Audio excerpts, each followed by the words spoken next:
Alright guys, I just finished my VR&E appointment and honestly, it wasn't that bad. 30 minutes, spoke with the lady, wrote down the questions she asked me. So let's go over that real quick. So if anybody that was interested, they'll have an idea of what questions they're going to ask you, and then you'll be prepared to answer them right. So first question she asked me was, am I currently working? Me personally, I'm not. People who know me, I suffer from PTSD. I have tinnitus. I have auditory processing disorder. I have to wear a hearing aid for that. And I have my right knee is jacked up. I tore my meniscus in the service and never got uh, any treatment, any surgery, nothing. So then she asked me, do you have a degree? I do not have a degree. And that was pretty much it. Then we started talking about the disabilities that I have. So we went into PTSD. So guys, if you have PTSD, one of the things that they're going to ask you is, how does that affect you working? Be honest with them. You know what I'm saying? Let them know, hey, look, it affects me like this, it affects me like this, and it affects me like this. Everybody's different. Like, I know some people who have PTSD and they can be around people. I know people who can't be around people. I know people who are hypervigilant. I know people who aren't. It affects everybody a different way, right? But just be honest, be upfront. You know, this isn't a make it or break it situation. Like, the more upfront and honest you are, they're gonna try to help you out as best as possible. So then after the PTSD, they asked about my knee. I let them know, hey, look, I messed it up. I never got surgery for it. It hurts to stand, to bend, all that stuff. Then the tinnitus, she wanted to know if I have the constant ringing in my ears. If you have tinnitus, you already know that's all you're hearing all day long. And then about my auditory processing disorder, anybody that doesn't know what that is, I basically, in a room full of people, conversation gets lost in my head and it gets jumbled up. So I'm constantly having to ask people, oh, can you repeat yourself? Or I'm having to read lips. It sucks. So anybody that has that knows what I'm going through, and it sucks. So then after that, after she, after we went over all the disabilities, she made her decision. She was like, you know what? I'm going to approve you. I was like, oh, great. She goes, but on one condition. So I was like, well, what's up?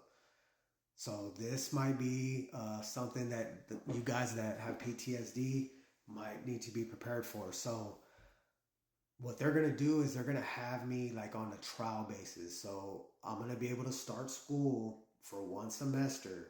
After that semester, they're going to do a reevaluation on me and see how I adapted to people, to the pressures of school, things like that. Now, if I do good, then they'll continue. I'll be able to finish off school and that'll be it. If I don't do good, well, then they're probably going to stop that program for me, and I'm going to have to continue to get the help that I'm getting right now.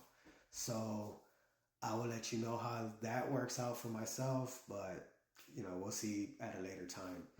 But that's pretty much it.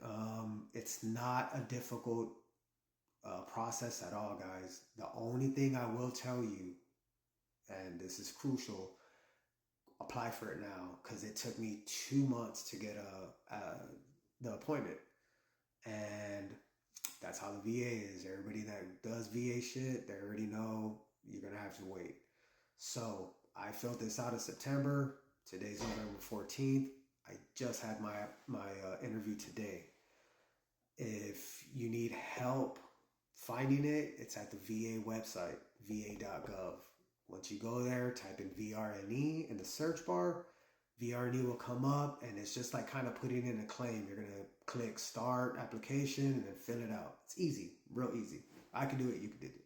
So, and pretty much the last thing I would have to tell you guys is don't get discouraged. If you are having service-connected disabilities that are hindering you from working right now, or if you are working and it's just making work a pain in the ass, they'll be able to help you find a different job where, you know, you won't have to be struggling all the time. And for guys that aren't working, they'll help you find work. And if you don't want to go to work and you want to go to school, well, you could go to school. You just make sure that you do your due diligence and see what school is going to work for you, right? And that's pretty much it, guys. The interview is easy, the application's easy. It's just the waiting part that sucks. Now, if you guys have any questions on anything that I went through today, if you're thinking about maybe doing it, reach out. I'll be able to guide you guys through it pretty much and give you any advice. You do have to dress up. That's why you saw me buttoned up. It's just like a job interview. So you do have to do that. Second, this is like the most crucial part.